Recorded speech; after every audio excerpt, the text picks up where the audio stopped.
Hi, I'm Jonathan Martin, and I'm going to demonstrate my project, Personal Climate Control. So this is the main project. There is a CoolShirt Systems cooling shirt, which is basically, it seems like just a regular cotton shirt or something similar to that. At least it feels very cottony. And it's got, they say, about 50 feet or somewhere around 15 meters of this flexible tubing that goes all through it. This is similar to what NASA's done for decades with their spacesuits, is they've got liquid that is used to heat and cool that circulates through. The main things I've seen with the cool shirts is they're hooked up to a pump that just has ice water in it, so they have a limited amount of time that they can stay cool. This project, we've got this hooked up to some DC pumps. I've got some flow meters here to kind of tell health of how the pumps are working, and this is the crux of what we're trying to control.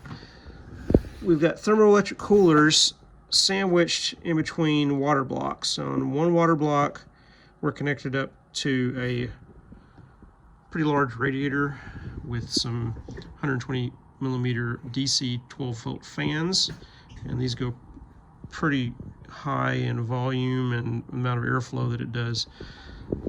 So they weren't selected to be the quietest fans in the world.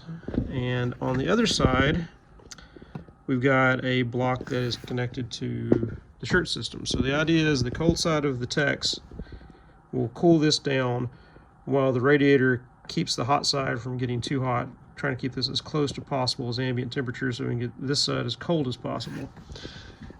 Inside, we've got stacks of dual H bridges, high-powered ones over on the right. Those control the 4 Tex. Slightly lower power ones that only go up to about 2 amps max. I think they're mainly doing 1 amp per channel. And those control the DC fans and the pumps.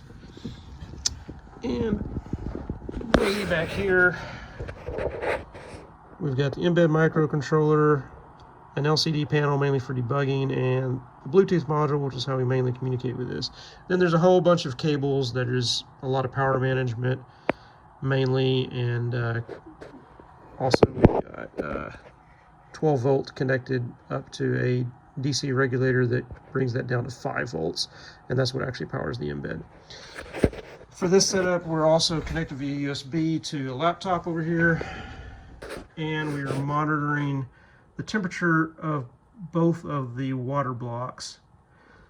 So we're going to connect up over Bluetooth and turn everything on, and let's see how it goes. So,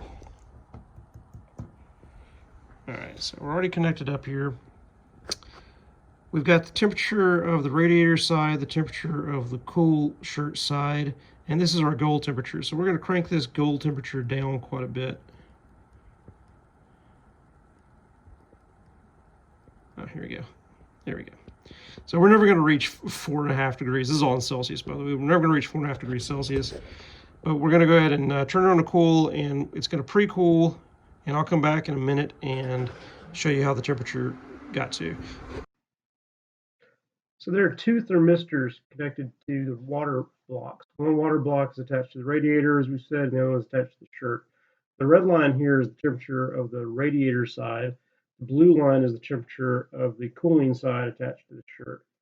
During the first down ramp, that's when we only have the pump going to the radiator to keep the Tex cool, and we're pre-chilling the cool side water block as much as we can. And then you'll see that it cranks up a bit and stabilizes at around 18 degrees Celsius, and that's what the temperature we can maintain under load. So this graph, by contrast, shows what happens whenever we change it from cooling to heating. The blue line is still the line going to the shirt, and the red line is still the line going to the radiator, but the polarity going into the Tech has shifted. So now we're heating what's going into the shirt and cooling on the radiator side. This concludes the demonstration. Thank you for your time.